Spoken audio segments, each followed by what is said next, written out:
We're continuing Perek Zayin, chapter 7 of Tanya.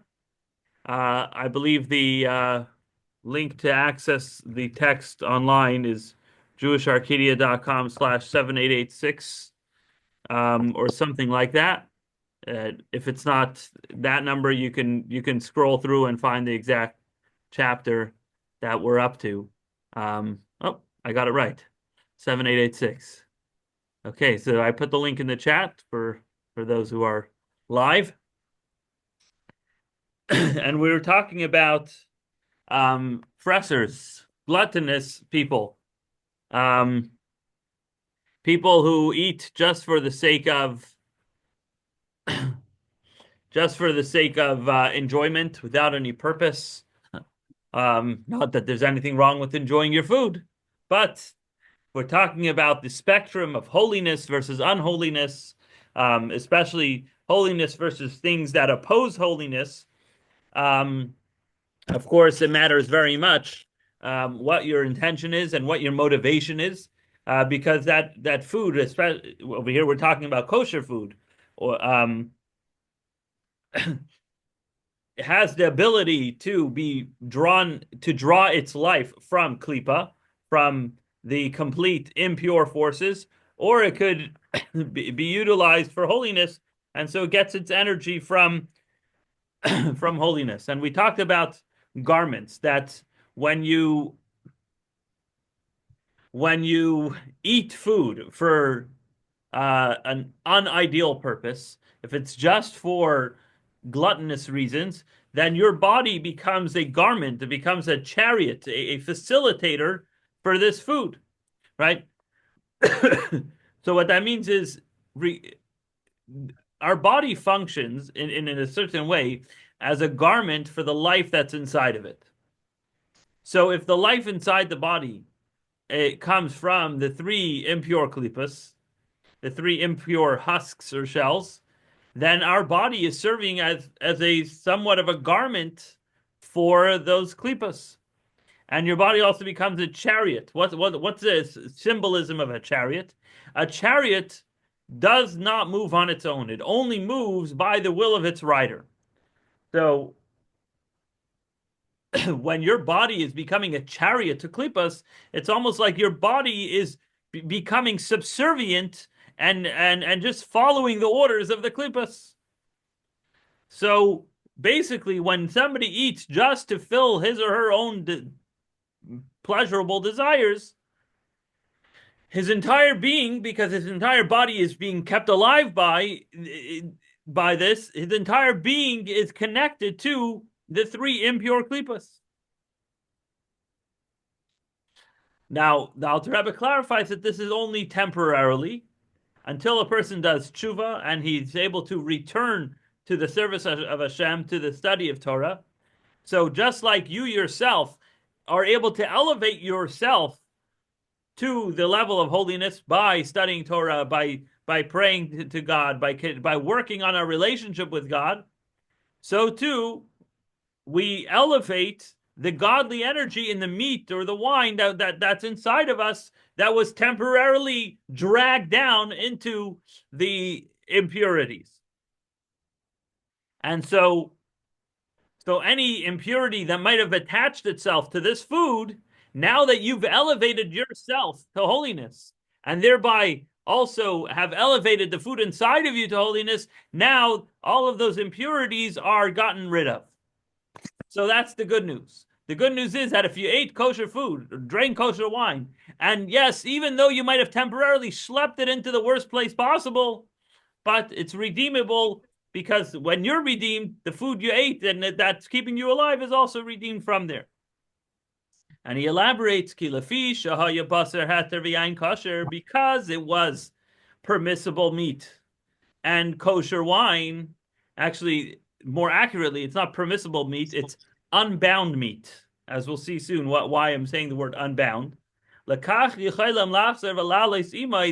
they can return and be elevated with him as he returns to the service of God.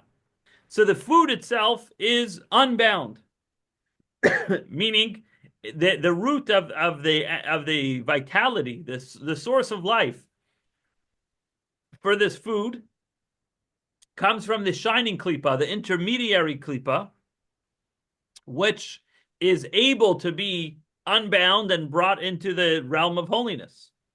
And even though somebody might have schlepped it down and drowned it into the klipa by eating that food for a gluttonous motivation, the food itself at its core is an unbound item, meaning it's an item that's not tied down into the levels of unholiness.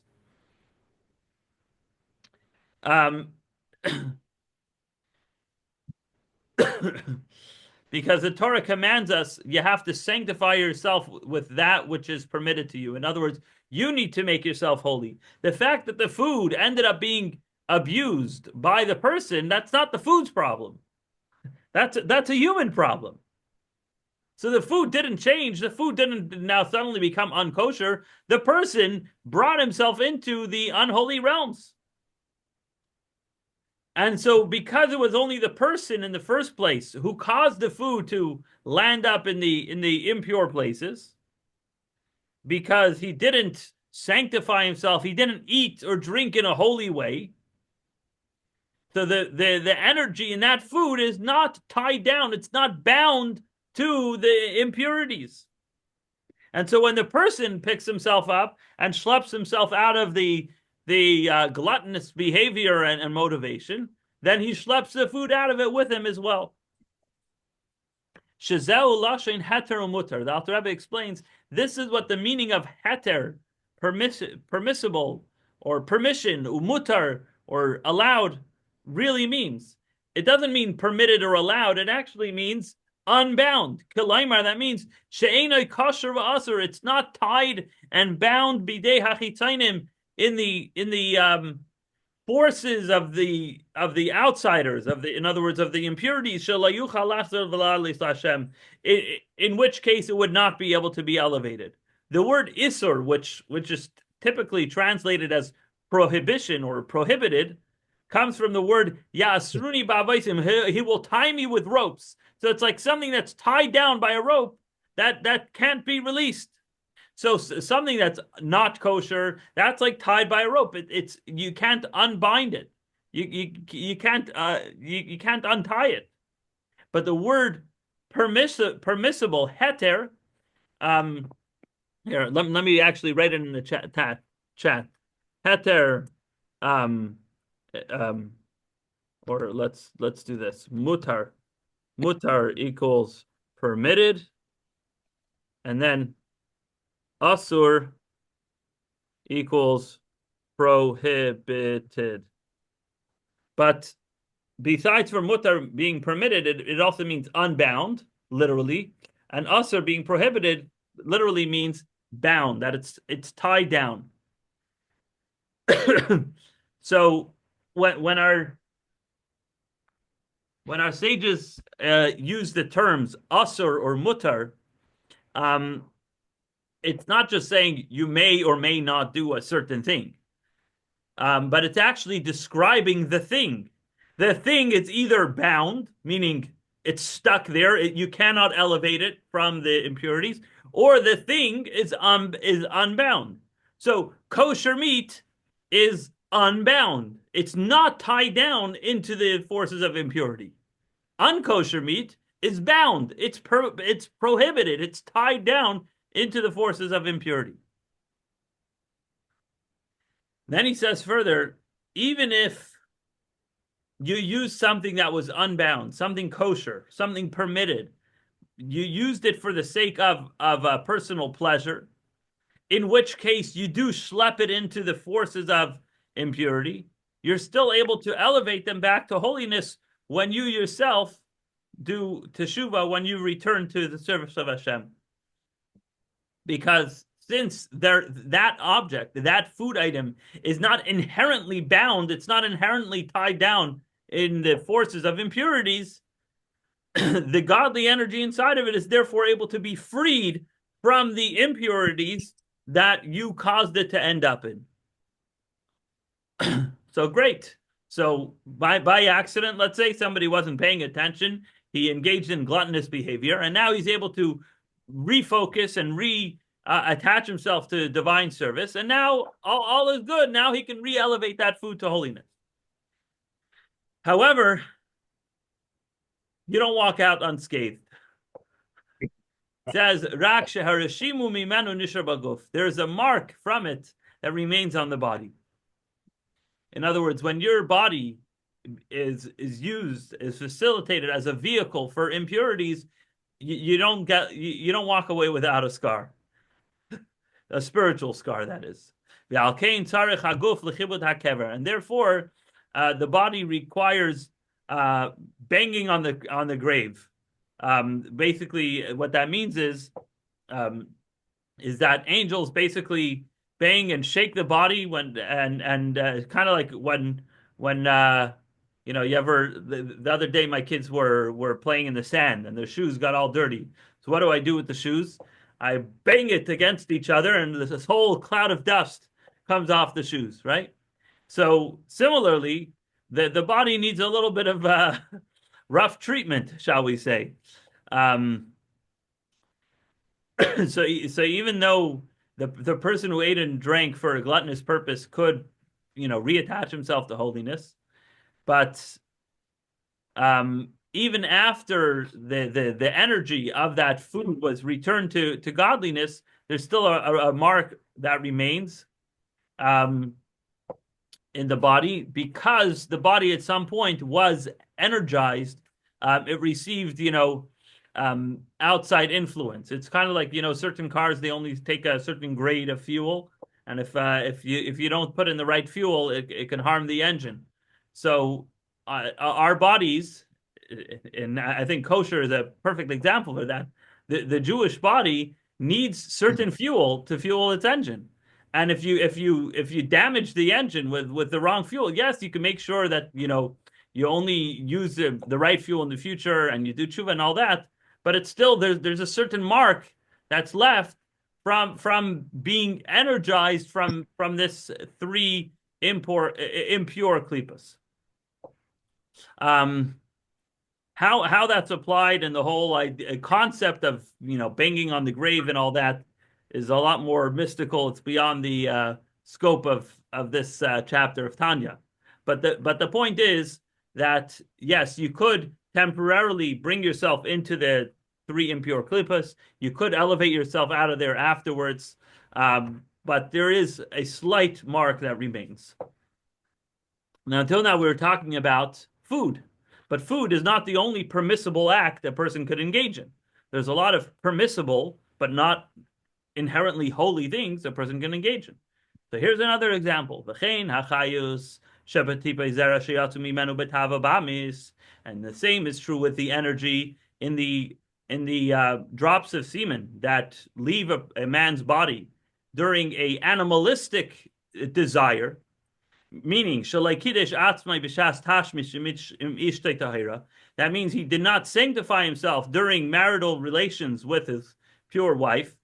In other words, there was nothing wrong about the relationship. A man and a woman who are married, they're meant to do married things. But we're taught that even that act is supposed to be done in a holy way. So just like we eat, just like we're allowed to eat food, but there's a right way of eating food, and we shouldn't eat food for the sake of a gluttonous motivation. And therefore, if we do eat with a gluttonous motivation, the energy in that food temporarily goes into the three impure klipas.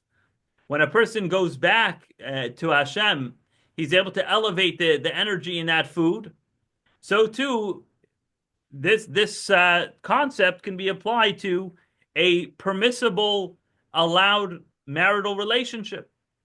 And so if a person is just engaged in this experience purely for pleasurable reasons and a selfish desire to enjoy himself, the drops of semen are, so to speak, brought down into the klipas temporarily. But when a person returns to Hashem and refocuses what this whole marriage is all about. That it's all about, fulfilling Hashem's purpose and bringing the union of man and woman together, and so on and so forth. He's able to re-elevate those sparks because there was nothing there was no act that was wrong over here. So the common denominator between the previous example of food and the case of marital intimacy is that in both cases, someone's doing something that he's allowed to do. On paper, there has no act. There's no act that has been done wrongfully, except the motivation and the is a selfish one. And when it's a selfish motivation and it's just for personal enjoyment, then that motivation itself is the three impure klipas. So that's something that could be corrected because it was permissible. It was unbound, so to speak. But now the Alter Rebbe goes on to the flip side. And that is, there are certain practices and behaviors that are bound. They're tied down into the realm of the klipas.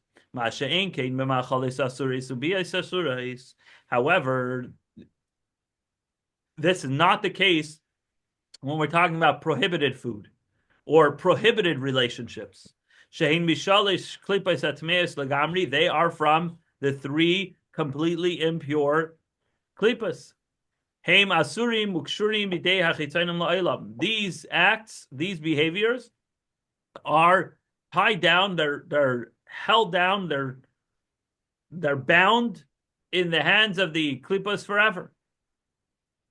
In other words, the energy, the calories, the protein that you get from the prohibited food that were eaten in a prohibited way, or the energy of that's found in the drops of semen of a prohibited relationship, they are in the hands of the klipos forever. Why? Because they come from the only way they could have existed is from the three impure klipos.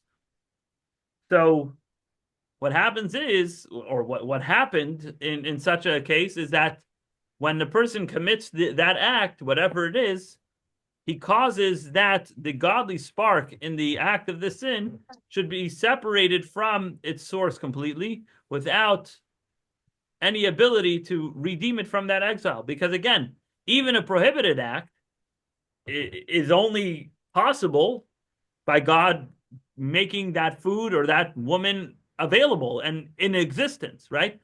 They wouldn't exist without God. But the energy involved in that is now separated from its source in God, and it's drowned, so to speak, in the three klipas and three impure klipas.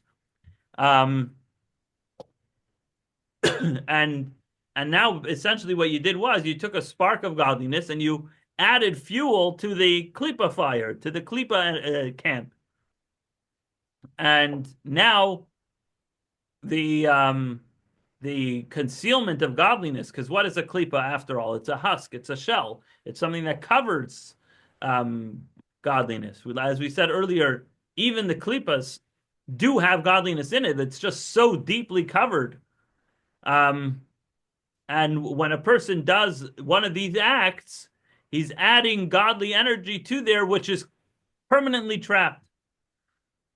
I should clarify, it's not completely permanent. The Alter Rebbe says, they cannot go out of there. That energy cannot leave the three impure klipas. Until the day will come, as it says in Isaiah, that death will be swallowed up forever. Or as it says in Zechariah, and the spirit of impurity I'll remove from the land. So when a person does a sin, whether it's prohibited food, prohibited intimacy, that person brings the energy of Hashem in that which was invested into that act. He brings that energy into the klippas, which is the other side, the side that opposes holiness forever. But that's only until the future, when the redemption, when the geula comes, and the powers and the forces of impurity will be totally removed and nullified.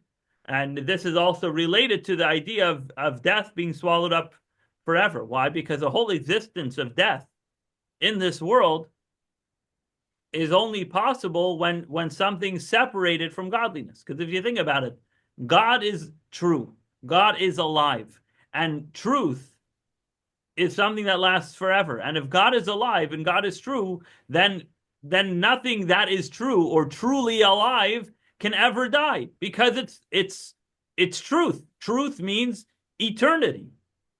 And so the only way